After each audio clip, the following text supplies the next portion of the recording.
We vinden het mooi dat jou afstemt op uw lokale omroep, de Boaanse Stem.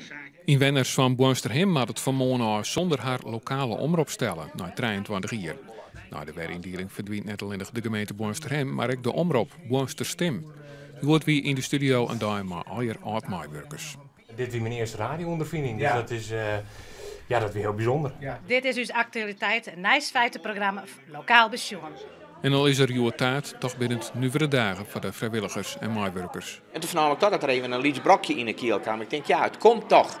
En Joert is een laatste dag. We zijn van de morgen om 9 uur begonnen. Ik kwam een kwartier of 24 of 4 al wekker en ik kon net meer in slaap komen. Boonsterstem zal oernaam worden terug de louter lokale omroep. Dat wordt nou alle gedacht Leo, maar die strijd nog hoe de uitstuurlicentie met Mercurius.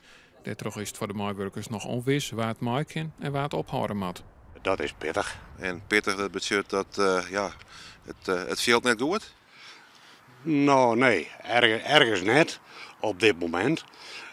Maar het is dus even afwachten. Hoe komt het met Leo? Gen ik daarin terug? Of mag ik daarin terug gaan? Ik wil wel, maar dat lijkt net om mij. Heel goed uiteinde en een tegen zo'n en goed begin van 2014.